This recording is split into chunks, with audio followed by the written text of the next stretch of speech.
Welcome back to How to Tickle Yourself. I'm your host, Duff McDonald, along with my co-host, Matt McButter. Today's guest comes to us by way of Chicago and Los Angeles. I first crossed paths with Kathryn Frazier about 15 years ago when I was working on a story about a Chicago record label called Numero Group.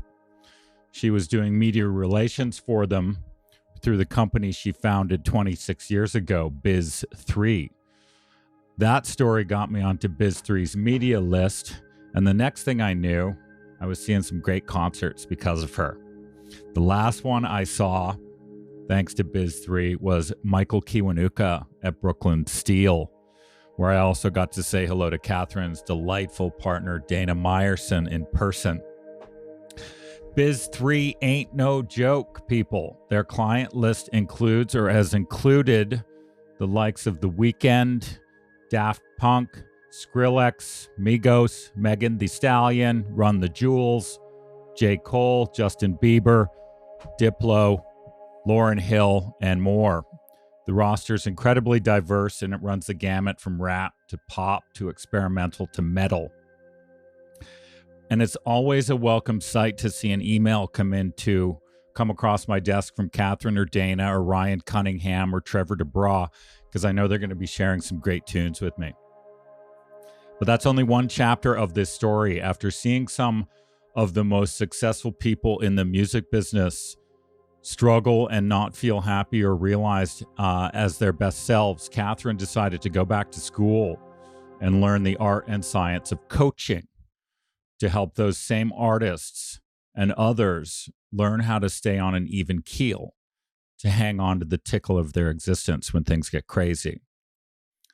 The media maven turned life coach has been called the rock star whisperer by the UK's Guardian newspaper.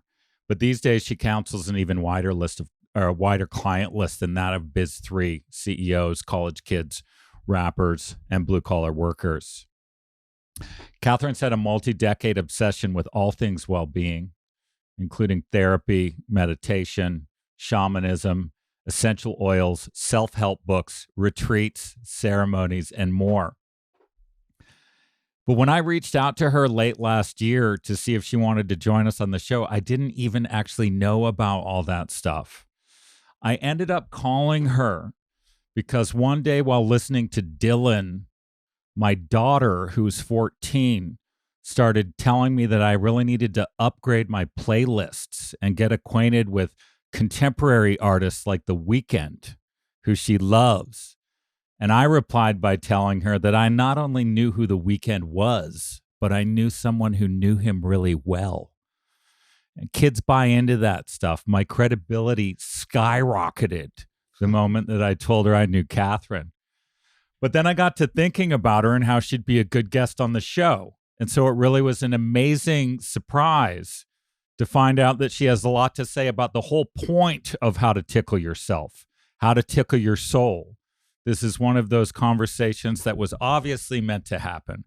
Thank you for joining us on the show, Kathryn. It's great to have you. Man, that was quite an intro. I don't even know if we need to do the show. That was like a mic drop. Like, I'm good.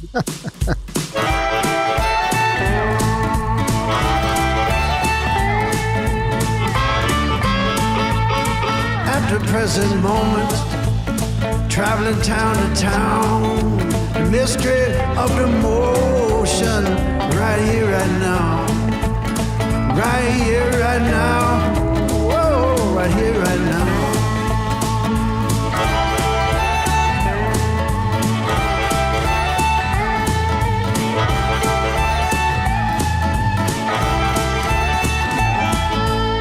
I have a document in my Google Docs of all the music I want played at my memorial someday. Like, I'm that much of a organized, micromanaging weirdo, and my husband has one too.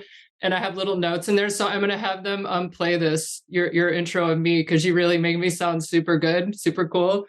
And we'll just throw you on there, and then we'll go right into some of those songs, and then that will be it. All right. So I'm in your epitaph. That's great.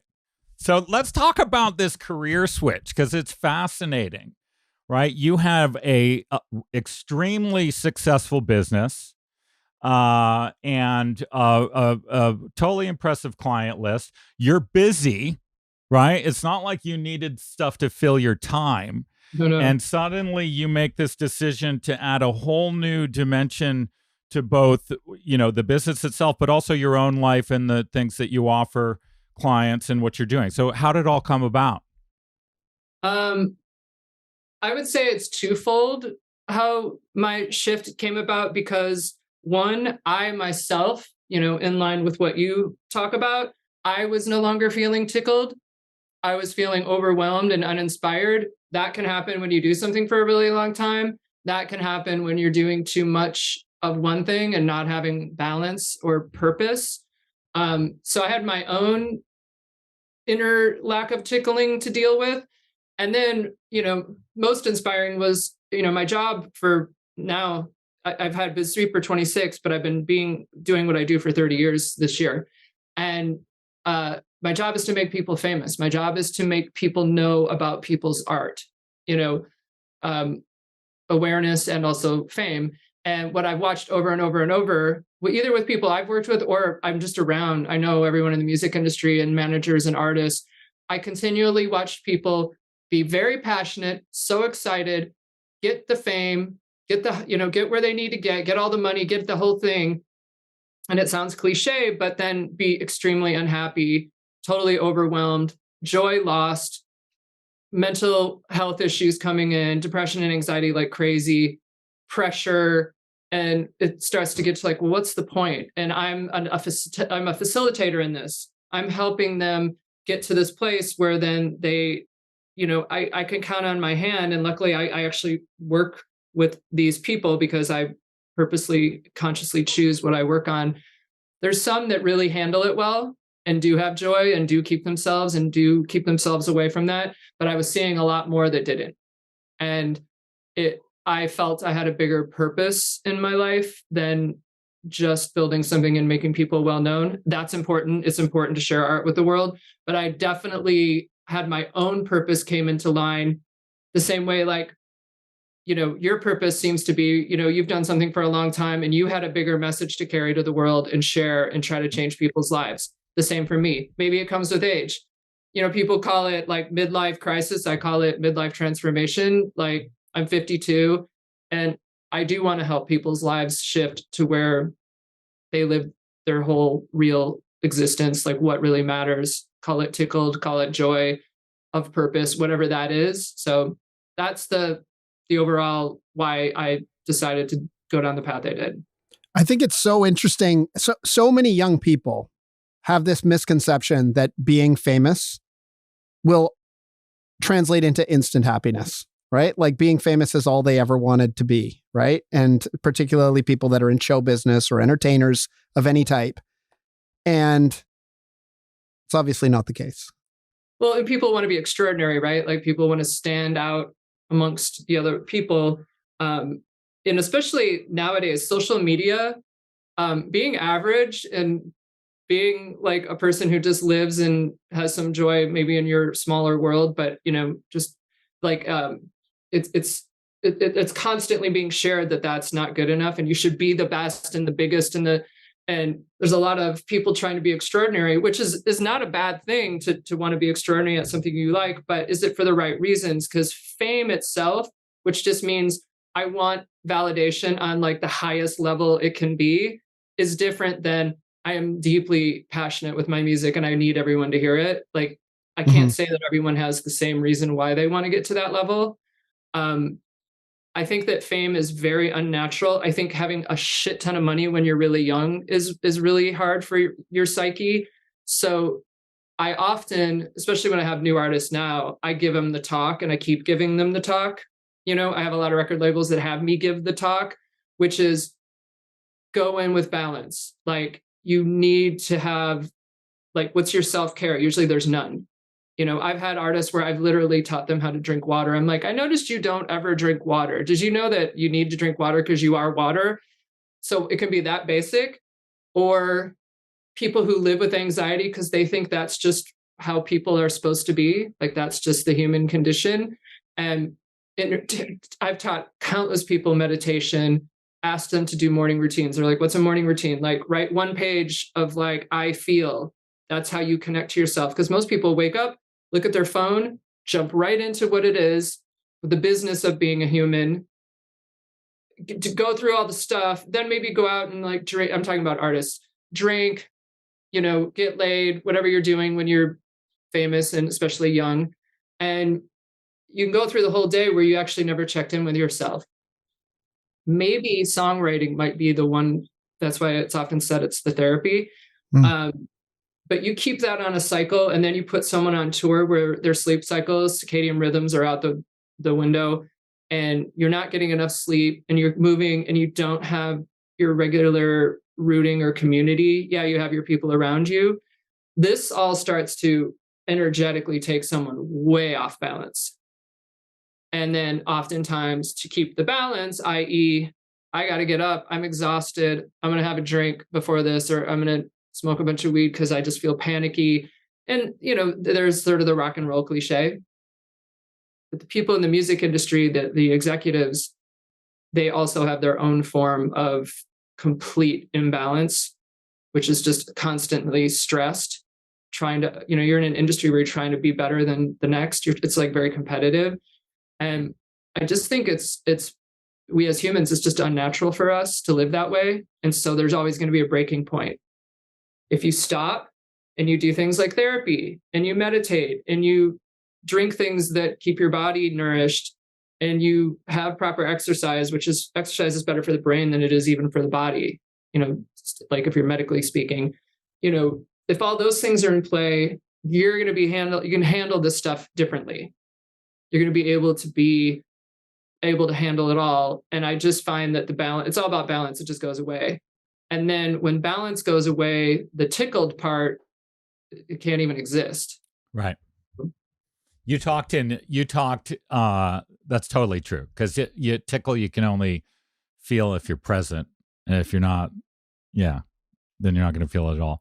I was reading one of the articles on your site about this transformation, and you were talking about the philosophy of surrender, which has become a really big thing for me recently too. I went from being type A, thinking I controlled everything, or at least wanting to control everything, to moving very much toward letting life happen.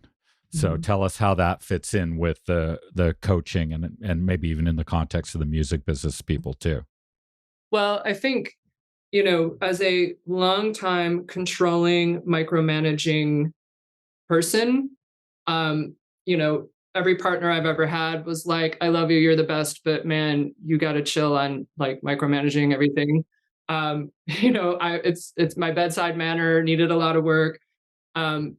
And I remember I got on the path of helping myself, not really for the right reason, but whatever, however you get on the path, you get on the path. My ex-husband, who at the time when he was my boyfriend, and he was like, really cool, and he was in the cool band, and like, I just really liked him. And he was like, you are too aggressive. You are really intense. You're awesome. But like, I feel like I can't do this. I feel like you should talk to someone or get therapy, and I come from Michigan, Milford, Michigan, where nobody goes to therapy. Nobody reads self-help books. I don't even remember drinking water as a child. Like I grew up on Mountain Dew. I was chain smoking cigarettes by the time I was in like 7th grade. I just was like, I am the opposite now of how I used to be. Like I got in fights all the time. You were upset about something, you didn't say anything, and then you would get in a physical fight, so when I finally got together with this guy who grew up on a commune where at one point, like Timothy Leary lived with them, Bob Moog lived with them, and they were like super hippies. His whole world, I went to, on our first date, I came to his house, and I remember he made tofu hot dogs, which I'd never heard of. And this was in the 90s, and he had seaweed salad. And I was in this house where all the guys from Tortoise lived. And I was like, oh my God, I was like so into it. And he was talking about, he was doing Tai Chi. And I just like felt like such a bumpkin because I didn't know what any of it was. And so when he was like, you're intense, maybe therapy might help you, I just did it simply to not lose the guy. And I remember going into therapy being like, I had a great childhood, like everything's awesome, like, but, and then as the onion begins to unpeel. And to me, everyone in the world should be in therapy. It should be free. It should be ongoing for the rest of your life. It's the best. The onion starts to peel, and I literally remember sometimes my therapist would cry. She would try not to, but she would be crying, hearing my story of all the stuff that happened, and I had a great mother. Keep her on my wall. She's the best. Marge made me who I am. But there was also a bunch of bad stuff. I was sexually assaulted so many times. I was raped the first time I, even had sex. I was 6 foot tall when I was in 6th grade. So I was sexualized very early I looked like a woman when I was a girl. And, there was a lot. I didn't have a dad. I never knew who he was. The person that I was told he was, it turns out he wasn't. Years later, I just did a 23andMe and I found my real father and a whole family that I didn't even know. Like it was a complicated come up, right? So it was interesting that I went into therapy like I had the best childhood ever. Like what, I don't really know why I'm here, but I guess I'm aggressive. And that started to peel it. And then I was suggested to go to Vipassana, which is a 10-day silent meditation. Going from nothing, like therapy is new, to Vipassana is like, you've never driven a car. Okay, you're going to go do Formula One racing next week. So it's 10 days, no reading, no writing. You can't look at anyone. You wake up at 4 a.m. Your dinner's at 1 p.m. You are left alone with your mind for the only time in your life. Mm-hmm. Like you never, even if you live alone and you're still doing things, you're chopping wood, maybe you're gardening, but there you can't do anything but just be with yourself. And it was the most groundbreaking, life-changing thing I'd ever done. I've just heard of this concept or this practice, the Vipassana, should do it. Like days ago. That's weird. I'd never heard of it before. It just came up like, I'm talking like 3 days ago. Yeah. And it's like donation based. You can pay what they suggest, which I think is, I don't even know. I think it's like $1,200, or you could be like, I have $50. And they're like, okay, cool. And you go, and the first few days you feel like you think every thought you've ever had. And you realize like our brains are just these tormenting devices. They are, yes, they help us and we're so advanced and we can build skyscrapers and, come up with all kinds of things. But it's also like what makes all of us have our most pain. Most of our pain, aside from people who are truly oppressed by other humans, but those other humans' minds are the ones doing the oppressing. So it always just goes back to the thinking. The mind is what destroys everything. And so those first few days, you feel like you're going crazy. You're like, my God, shut it off. And I've always had a thing where I don't cry because of the things that happened to me in my life. I didn't cry. I cry when I hear a song. I can hear Dionne Warwick and Elton John singing "That's What Friends Are For" in the grocery store and sob. But I will inappropriately not cry. Like when I got divorced, I didn't cry one time. It's locked. I do all these things to unlock it. I have now figured out how to do it. But I remember sitting in Vipassana day 3 or 4, and I cried for about 12 hours. To the point where they had to kind of pull me out and be like, are you okay? And then you go through. And you can't say yes or no, though. You can just nod or shake your head. You're like, oh my God, like, please let me sit against the wall. They're like, no. And I'm like, my hips, I need hip replacement surgery. Like you're just physically destroyed. And then you hit this other, maybe I'm breaking a rule by saying what happens, but then you go into this bliss, this emptiness, this stillness, this other place that you've never seen in your life because you've never done this in your life. No one ever really does what I'm explaining. And I felt like all the fears I have in my life, I could go through Armageddon now and I'm like, I'm fine. I will be fine. And coming out of that, I even used to send my employees there. Sometimes I would pay for it for them. I remember I had 2 different people go and they came back. They were like, holy shit, thank you so much. I quit. Like I'm done. I know now what I want to do. If you don't know what you want to do with your life, I really suggest going to Vipassana, because by the time you come out, you will probably have a whole bunch of ideas of what you actually want to do. And I love Oliver Berkman's book, 4,000 Weeks. I think it's rad. I think it's really inspiring for me right now, but I think someone young should read it too. If you live to be 80, you've lived 4,000 weeks. What are you going to do with that time? Don't waste it spinning your wheels to get successful so you get all this validation and you get money. But if you don't have the flip side, which is community and love and times of being tickled, it truly is, what's the point? Like that isn't a well-lived life, in my opinion. I don't really know anyone who wouldn't want to feel peace or happiness, but that's where I think the addiction to validation comes in. I had so my sort of one of the catalyst things for Tickled was just the quiet of quarantine. So it's just sort of a slightly different entree to that. I haven't done Vipassana, but it was certainly related in terms of all the distractions went away and things got quiet. And one of the results was I felt a burden lift that I realized as it was going or gone. I was like, oh my God, I did that to myself. That whole thing, whatever it was that's now gone, no one put that on me. I did. And like you said, I had more clarity. I was like, I know what book I'm going to write. And also the sort of, I only have one goal now. It's to spread this idea, right?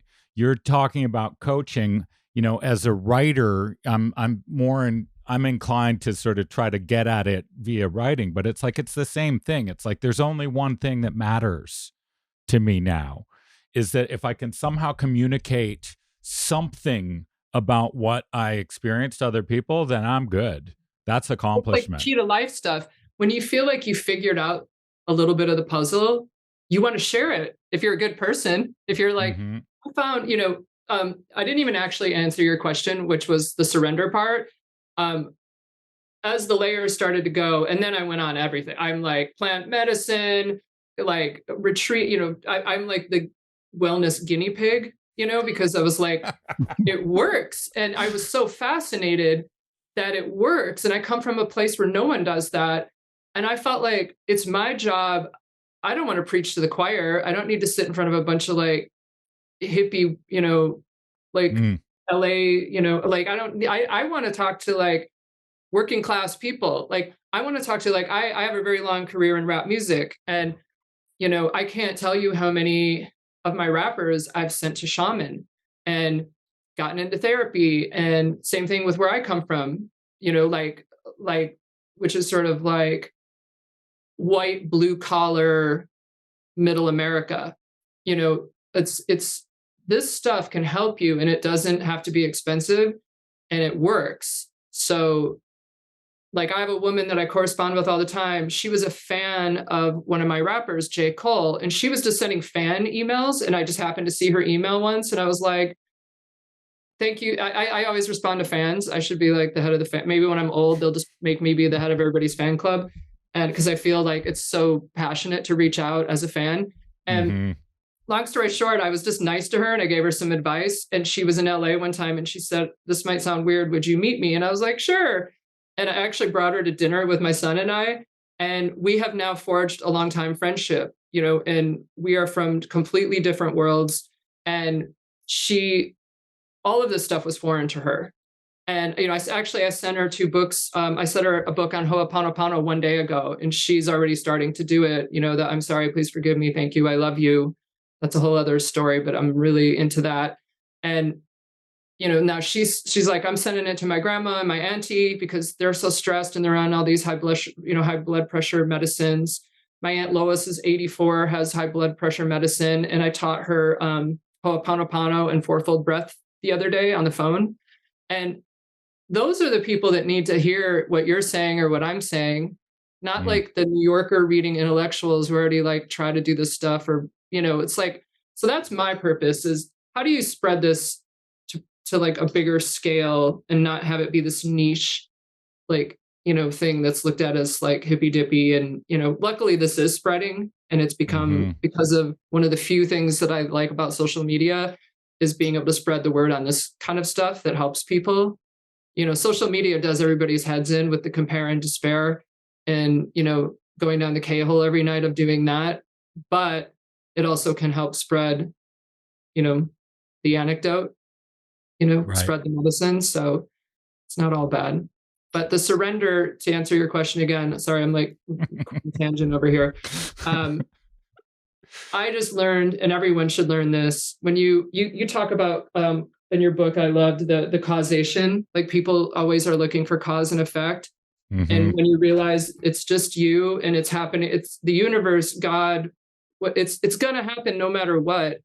And when you really understand that, and it's just about your own responsibility. Sadhguru talks about you're responsible for everything. Ho'oponopono says the only way to heal the world is you just constantly energetically heal yourself, because no matter what faction of this stuff we're talking about, they all kind of say the same thing. So if you stop the controlling, even 12-step programs, they're like higher power, just give it up, surrender. Like, you take it. I can't handle this today. You take it. That shift in perspective is life-changing. The only thing that changes your life is a shift in your perspective. That's it. Awareness. And if you can latch onto that, your whole life can change. And that's the surrender. Yeah, my version of that is I realized at some point that whatever it was that was irritating me, or that I thought was not right, or just sort of wasn't helping, I can now shift to, yes, but I still exist, which is a complete fucking miracle. So stop complaining. And it is that shift in perspective. Like, we get so tangled in details and lose sight of the miracle that we are, right? And it's like, you're quibbling about the details of a miracle. Get a hold of yourself. Yes. And I say this to myself all the time now. I think, you just said something that I remember I learned from Rob Bresney years ago. I just read it in the 90s somewhere. And he was just like, 3 billion people's hearts were beating this morning, like your eyes opened, like, and that's why, my spiritual practice that I do, which is now almost 2 hours every morning. The first thing that I do is thank the space for holding my body up, like the ether, like the sun came up again. The sun doesn't come up, we're done, and if that's what has to happen, that's what's supposed to happen, and the controlling, most people who work in any kind of business, and especially in the music industry, it's all control. Your ego, which is our biggest enemy, it keeps us alive, but it's so overused that it's just, the control is endless, and you're so sad and frustrated and irritated all the time when you're just led by ego, and you're just people also, I think people, at least in this country, I don't think they even know what ego means. Everyone thinks ego just means, you think you're the shit, and it's like, right. That's not what ego is. We all have an ego, and it's what keeps us driving, and it's our sense of self. And I find I took a lot. I think 12-step programs are really cool. I wish there was a 12-step program and a fellowship for just regular people who aren't addicts, because all the premises and the stuff in there is really important. If everyone in the world did a step 4, this world would be a lot better. If everyone would do a higher power and stop trying to control everything, the world would be a lot better. And I think, the more that we can spread the word on surrender, lack of control, and the side effect of those things is what you've been writing about, which is when you clear all that clutter away, that's when the joy gets to come up. And then that's when those tickled moments happen. So let's shift gears here. Talk about some fun stuff that's a little tangential. Fred Armisen used to work for you? Yes. I have a long history with Fred. I love Fred. My God, one of the funniest men alive. So he was there before any of it all? Was he like a college student or something? Fred used to be a doorman at Lounge Acts, like the coolest, one of the coolest indie rock clubs in Chicago. And I remember I would go up there and I would sit in the back with him, and it was, talk about joy. Watching Fred mess with customers was like one of the highlights of my, I forgot I was like 24 years old or whatever back then. There was this band playing the Presidents of the United States, and they were from Australia, and it was like a Tuesday night show. And these people started coming, and he'd be like, "Hi, how are you guys? I need to see your Australian passports. We're only letting in Australians tonight." And they were like, "No," they were like really upset. And he's like, "Oh, I'm so sorry. Come again another time." And they were like, and he let them walk like really far. Like they were like almost out of earshot. And then he's like, "I'm just kidding." And then they would all come back. And that was like, he did that to everyone everywhere we went. So it was like, constant joy to be around Fred. We were super good friends. I have no idea why or what happened or what made him come to work with me, but we worked out of my bedroom.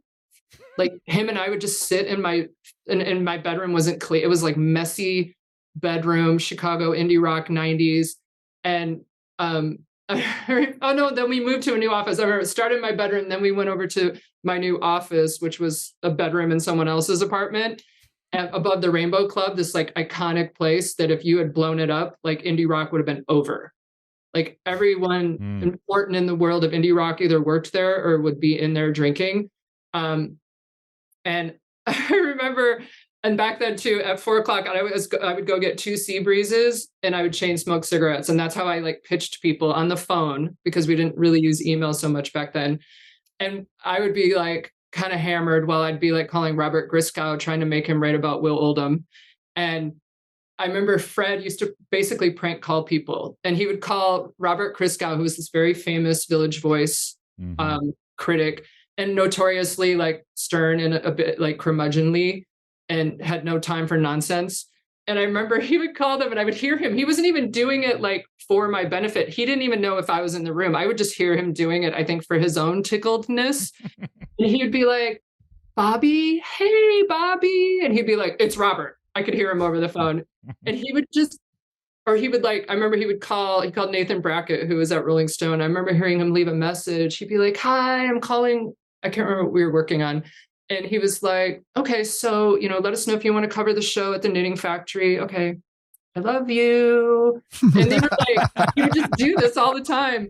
And it was so fun to have him there. And I don't remember how long. I'm sure I paid him in cash because I used to use my tips from being a waitress to pay my employees. I'm sure he got paid like nothing. And it was really fun. And we're still good friends. And I help him with some press stuff here and there. And cool. Also, I think, is your husband a jeweler? My husband is a tattoo artist, like a pretty, long time. He even had a season of LA Inked years ago. He doesn't like me to talk about it. He forbid me from ever watching it. He owns a tattoo shop in Silver Lake, American Electric Tattoo. It's been there for 24 years or something. Do you know this guy, Drew Plotkin? I don't think we had him on recently. He wrote an autobiography about it was called Under My Skin. He's got like $100,000 worth of tattoos on his body. He's LA based too, so you don't know him. But yes, I would say he is a jeweler, because years ago he made me a ring for an anniversary, and it was amazing. And it was my style of ring that I can't find anywhere. I always have to have people make them. And then he started making more, and then people started to love them and buy them. And then he started to take wood that we'd find on our walks and turn them into tables. And then he's just sort of gone off on this whole other, and he makes me like really badass rings. Oh, cool. Okay. So I saw one of those. Yeah, that's what I saw. All right. Another shifting of gears. Colin Kaepernick is a client. Is that post controversy? What's that whole story? Colin Kaepernick. Sorry. He, I mean, I love Colin and Nessa. I consider them dear friends. I help them on press stuff anywhere I can, because what they're doing is important. Their Know Your Rights organization is important. His publishing, I mean, talk about trying to like help and save the world. So I'm just like a long time, like I'm just a supporter. We were brought together. J. Cole introduced us. He was like, I feel like you and Colin should know each other. And it was not long after the knee. And he was right, and we all got on great, and I got on great with Colin, and so I just support them however I can, because the knee, that's it. That's what you call it. Yeah, the knee, a national hero. Yeah, agreed. And what about? So you mentioned earlier talking to record companies and stuff. So I just scrolling through, just trying to find out stuff about you for this. I noticed you're on a lot of industry panels. Sometimes about women in music, often about self-care in music.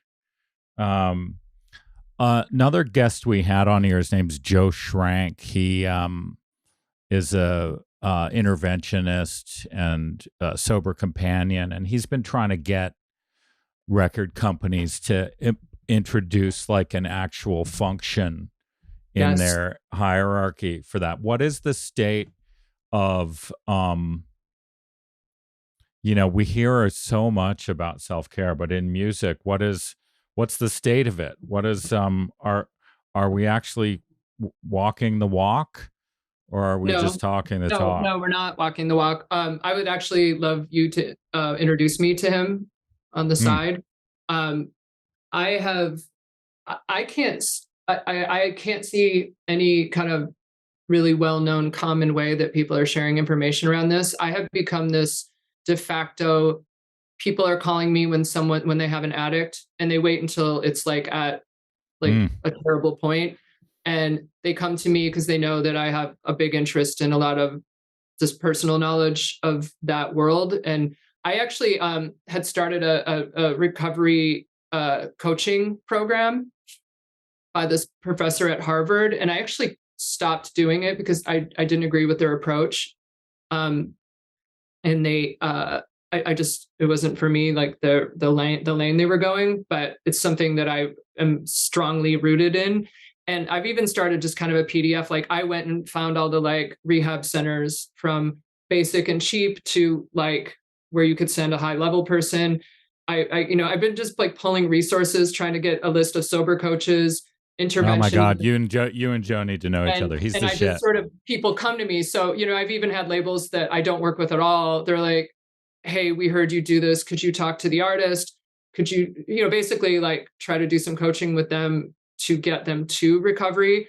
I can't tell you how many artists I've taken into 12-step rooms. I have walked people into AA a million times. Sex and love addiction is a big one. And I've taken a lot of people into those rooms.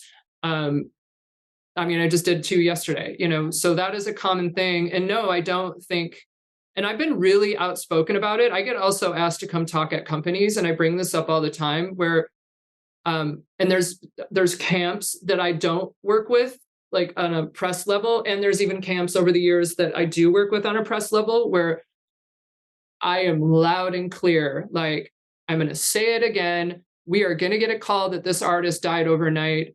Something has to be done. Please start an intervention. Please, I am a big, loud voice, and there's camps that know that I've done this and some people listen, and I've had some that don't. And you can see that. It's just like the baggage that goes around that. Having so many artists have so much power too, right? In their interpersonal relationships. And I think the people around them, the mentality is give them what they want, right? And if I give them what they want, whether it's like girls or drugs or booze or whatever, and keep them happy, it also keeps them riding on these coattails. And well, it keeps the show going. There's a couple of things, and I've had this with, over the many years with different camps, where sometimes I think it's a true lack of like, we don't know what to do. Like we're like, and is it that bad? Isn't this what I had one person years ago tell me, like, it's rock and roll. It's, drugs and rock and roll. And I'm like, yeah, but it doesn't mean it's right. Like if you could go back in time, I bet someone would have liked to have saved Janis Joplin. I bet someone would have liked to have saved Jimi Hendrix or Kurt Cobain, or like these are human lives. I realize you're talking about a narrative, but we're talking about humans. And I just think sometimes it's they don't know what to do. Sometimes it's absolutely like, especially when it comes to management, it's hard because sometimes people's entire income is in one person, or two, you know what I mean? Like they're very tied in it. I have always been allowed to be a loud voice in this because I don't give a shit if an artist cancels or stops working with me, because I don't make my money off one artist. I'm a service provider, so I have lots of different people. If someone falls out, it's not going to impact me. So I don't have as much at stake. So it's a little easier for me to go in and have the hard conversation. So I've had many managers be like, could we pay you, or will you just go and talk to this person and start to have that conversation? And I've done it literally like hundreds of times. And sometimes it goes really well, and the person like falls into my arms and is like, I need help. And they do go get help. And there's others that are, just not ready. You can lead a horse to water, but like it's, you have to want to be, you have to want to be recovered to be recovered. in my opinion, the new heroin in music is lean. Lean is a really big problem in the rap world. What is that? I don't even know what it is. Promethazine. It's codeine. It's styrofoam cups with, that in it, plus, some purple soda and orange soda. And it's the new heroin. And I go into lots of studios and see lots of people that I don't even work with, but I'm just in the room.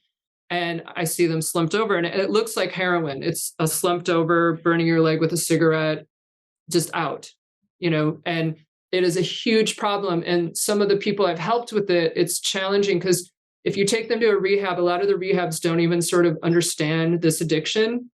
Same thing, they had to all get used to opioid addiction. I mean, I would kind of put it under that. And then you can't send them to an NA meeting because they're in a room with a bunch of it's just like they don't relate. And so that because they don't relate, they leave. A lot of times I've been sending them to AA meetings because there's at least kind of more hip people that they can relate to in there. There should be a lean anonymous. I don't know, but it's a big problem. And then a lot of the music supports this habit of drinking lean, and kids all over, I have teenage sons, and I've seen on their Instagrams a bunch of their, these kids on their Instagrams who are just like random suburban, kids, like holding up their lean cups and having promethazine. And it's a thing. Wow. That's crazy. I haven't even heard of it. All right. So, music. Give us a musical act that most listeners won't have heard of that we should all go listen to. Musical act. Well, I can think of one right away, but I'm not allowed to talk about it. But it's let me think. Can you tell me that one after? Yes. I mean, God, there's like so much, like it depends on what genre. Like right now, there's this woman that I love. Her name's Gloss Up, and she's a Memphis rapper that QC signed. And she's a mom of 2 little tiny kids, and she can rap her ass off, and she wants to do more than just talk about the usual stuff that's happening in rap. Like she wants to tell some stories, and she is brand new. So, that's something, that I think is interesting right now. I mean, honestly, I'm working on her, and I'm working on, I work on a lot of stuff right now with Lil Baby, and The Weeknd is a huge part of what I do. And Sadhguru, I'm doing stuff with him. Right now, Gloss Up's my newbie that should be out there in the world. Talk to my dear friend and partner, Dana Meyerson, because she's the one that's discovering all the absolutely amazing stuff that's, blowing up, and she's excited. We'll get her on here eventually. So speaking of The Weeknd, I bought Marguerite, my daughter, she's 14. I bought her the Dawn FM LP for Christmas. We saw Avatar. The whole conversation after Avatar wasn't about Avatar. It was about The Weeknd song. Tell, for her benefit, please tell her now something wonderful about The Weeknd that she didn't know already. Wow. Well, she sounds like a super fan, so maybe she knows a lot. She's 14. She's not a super fan yet. I mean, The Weeknd, Abel, what I can say is he's one of the most lovely, beautiful people I've ever worked with. Like, to see someone of that stature, that big, with that vision and mythology and like talent and I mean, he is like really kind of like, he's our generation's Michael Jackson. I mean, he just broke, he has the most Spotify subscribers of anyone in the world ever. It just happened like a day ago. Blinding Lights is the most streamed of all time. Yeah. So given all that, and we all have watched our biopics of the biggest artists in the world, he is the most grounded, like lovely, thoughtful. He's amazing. I love working with him. He's kind. He's always like, how are the kids? Like, how are you? Like, you've had that cough a long time. You should get, like, he's just a great person, and he's really smart, and he's really just a very together person. Like I literally have nothing I could say bad about him. because a lot of people at his level are like fucking monsters, you know? Right. So that's what I would say. Oh, sorry, I swear. And she's only 4. She swears she's 14. She had her Spotify Wrapped for this year. One of her top genres was Canadian hip hop. And I was like, I didn't even know. So she had Belly, she had Nav. She has Drake and The Weeknd, right? So she's all in. This is amazing. So on your coaching site, Kathryn Frazier Coaching, there is an awesome list of resources that you have put together for people who want to dip a toe into a whole bunch of parts of this world. So I recommend to anyone listening, check out KathrynFrazierCoaching.com, and also check out the Biz 3 client list, because they really are amazing. Oh, you want to know a show that you guys sent me to that literally blew my mind because it was so not my world? Was Run the Jewels. One of their first ones, it shows in New York. It was down at like the Slipper Room or something. I was in there. I was like, where the fuck am I right now? It was such a great show. Run the Jewels came and took rap and just shook it by its neck. And it's funny, LP from Run the Jewels, it's LP and Mike, is one of my longest best friends. I think we've been together. Oh my God. I think Shut up. That's awesome. 6 years. That's so cool. He was over Tuesday night. He came over for dinner and we just got by the fire, and like I made us pozole and the kids hung out. My oldest son Hollis, who's 19, his first babysitter ever was LP. I went to New York to see my husband at Irving Plaza, and I don't know what I was thinking. He and Aesop Rock came over to babysit and at the hotel, and I gave him all the instructions, and I'm like, okay, he's just going to be asleep, so it should be fine. But if he gets up, here's how you warm the bottle and call me. I was like very nervous. And like an hour later, Al calls me and he's like, I think Ace has got this. I'm going to come over to the show with you guys, and he left being a babysitter and came over, and we went out and I had drinks for the first time in like 2 years or something. And long time, very deep, close friend. And, I've worked his stuff for all these years. And very cool. And Killer Mike is another amazing human being. Oh yeah, I saw RTJ. They opened for Rage Against the Machine this summer, and saw them. Like, it was amazing. And they debuted the collab. I think it was Close Your Eyes and Count to Fuck, where they came out and did that with Rage. And it was the highlight. It was the first night they did it, was the second Toronto show. Yeah. It was amazing. Anyway, I'm fanboying right now because I love RTJ. Yeah.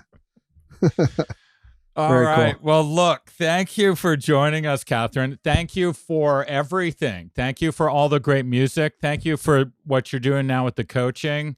Thank you for being such a laser beam of light and joy in the world. It's so good.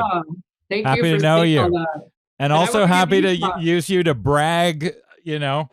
I'm telling my daughter, I'm like, give me a break. I know someone who went to the Avatar premiere with The Weeknd. Your dad is way cooler than you think.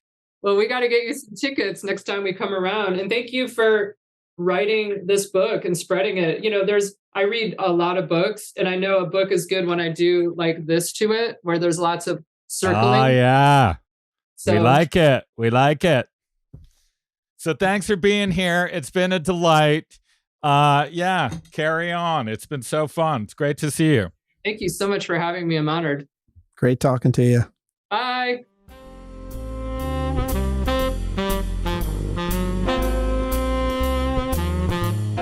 All right. So that's Kathryn Frazier. She's awesome.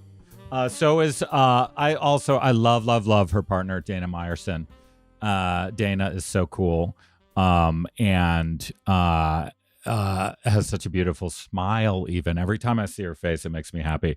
Those women are great. And they're, what's crazy too, is she mentioned it, but a lot of their heritage, they have a diverse roster. A lot of their heritage is in rap and hip hop. Is 2 white girls who are major players in that world. So in addition, like, they're cool as shit. But they're also, and you can tell from that, what a giant heart she's got. Well, I love hip hop, and I, talk about burying the lead of this whole thing. It takes us to like the last 2 minutes of the episode to find out that LP is like was her babysitter, LP from Run the Jewels and ASAP Rocky.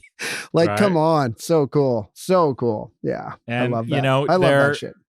And they're as a journalist, you know, I'm not a music writer. I write about it occasionally, right? And you know, they could have just cut me off years ago because it's probably not worth a whole lot of their effort to be in touch with me. But they're so cool, and I made a connection, especially with Dana, several years ago, and they're just good people. They're really good people. And clearly from what Kathryn's doing in phase 2 of her career, she is real good people. She's trying to help people keep their shit together in the midst of it all. Yeah. I mean, the industry too, you know, we started going down, sometimes they call it the 27 Club, although they weren't all 27 when they lost their lives, right. often to overdoses and suicide of, you know, just it's like ravages the industry, right? And I mean, she just started with some of the more famous ones, but just say, I mean, it of all industries, it just seems like it encourages, and it kind of like it encourages people to overdo it, right? I mean, it pushes you to the limit in this high stress environment where you have a lot of money and people just spend it on, you know, drugs. The lean thing, I had heard of lean. I didn't quite know what it was. I'd seen like a couple of memes about it. I've seen some stuff in social media, but I didn't realize exactly what it was. I thought it was something legal. Like I thought it was stuff like, and I do know that kids are into it. That's crazy. I've heard of it in that context. So, but yeah, like, you know, and that's just, that kind of stuff gets kind of glorified and spread around. I mean, it's great to have a voice. I got to introduce moderation to Joe Schrank, because he's been at that same issue for years. That's going to be a good introduction. Okay. So, and also listeners, Gloss Up, she said, the new rapper, check her out. Sure to be a rising star. Okay. I've got one for you. I have two for you, actually. The first one is both so good and also on point with a lot of the sort of where my thinking is these days. So we think when we have problems that we need to solve a problem. Yes.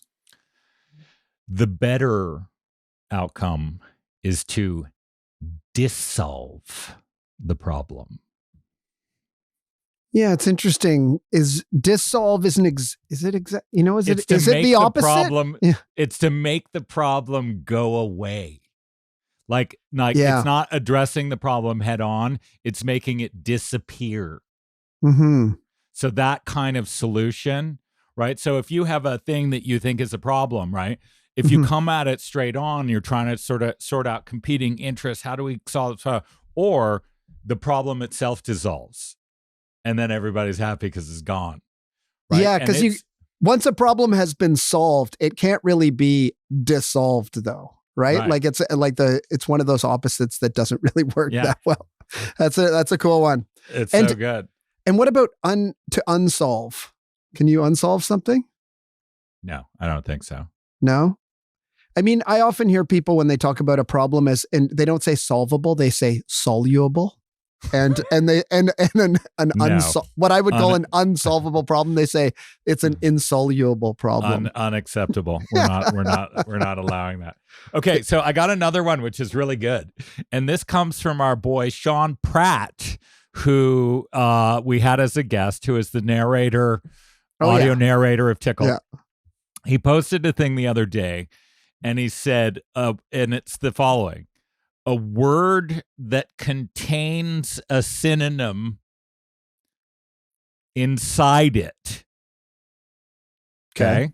Yeah. They're called kangaroo words, right? Because a kangaroo carries a kangaroo around. Yeah. Okay. So did he make this up, or it's a real thing? No. It's good. Well, I don't know. He certainly didn't make it up, but here's an example. Blossom contains bloom. Oh, okay. Oh, that's neat. If you take the S's out. Yeah. Yeah. Chicken contains hen. Oh, that's cool. In order too. In order. Yeah. Yeah, I think that's the key. In honorable contains noble. Oh, cool.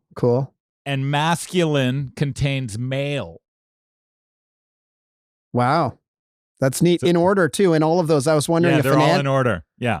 Would an anagram count? It wouldn't be as good because then you're just rearranging letters. But so these ones, you black out the ones that aren't in it. You can see the other letter. It's like the words contained in the other word. Those are kangaroo words. I'm coining platypus words. Platypus words are ones that contain an anagram inside it. Okay, that's fine. I'm gonna do a post.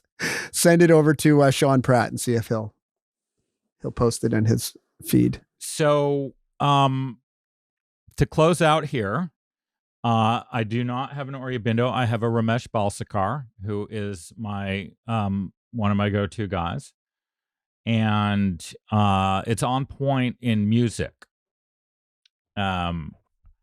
And I'm just going to read a little bit here, and I'm sure it'll inspire a little bit of conversation. He said Pythagoras described a stone as frozen music, an intuitive perception which seems to be justified by modern science, in as much as every particle in the manifested universe is supposed to adopt its characteristics from the pitch, the pattern, and the overtones of its particular frequencies. It's music. The Hindu concept of Om is based on the idea of sound, right? And it wouldn't be so difficult to conceive rhythm, resources, and harmony as being the most important factor in what's called the universal web, right? The dynamism of the manifested universe and the music of the spheres. So in any case, the point he was making is that there's a way. So Kathryn was talking about a shift in perspective, right? You can look at, we see things in materiality. We see things as we see, that's a tree, that's a stone, that's a whatever. You could actually just look at it and you could see the music of everything around you, right? Stones are just frozen music. And whereas a person moving can be more musical and dancing. So everything around you is music in some state of rhythm or tone or whatever. It's just everything. It's, dancing on the head of a pin, right? Something like that. Just at a very slow tempo. So slow that it's zero. All right. Thank you for listening. We'll be back with you in a week. Bye-bye.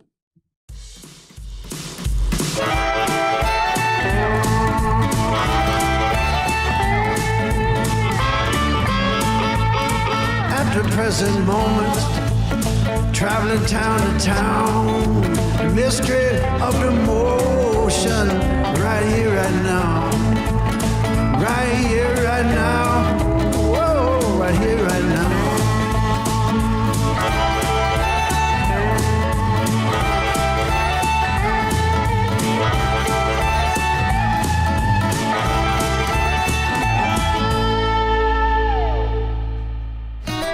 You've been listening to How to Tickle Yourself with your hosts Duff McDonald and Matt McButter. You can help us by liking, subscribing, and sharing this podcast with others. You can talk to us and see what else is happening on Instagram and Facebook at How to Tickle Yourself. This program was recorded in Studio B of the historic Rockledge Recording Studio and the Tunnel Under Arundel. Right Here, Right Now, our original 16-part theme music was written and recorded by the legendary Paul Reddick and Kyle Ferguson of the Sidemen, with the brilliant Steve Mariner on bass and drums and in the mixing room. The podcast is produced and distributed by Storic Media. Our editor is Andrew Steiner. Our coordinator is Samantha Abramovitz. Our producers are Kristen Verbitsky and Chuck LaBella. For more information, visit storicmedia.com. That's STORIC media.com. My love, my dear. Oh,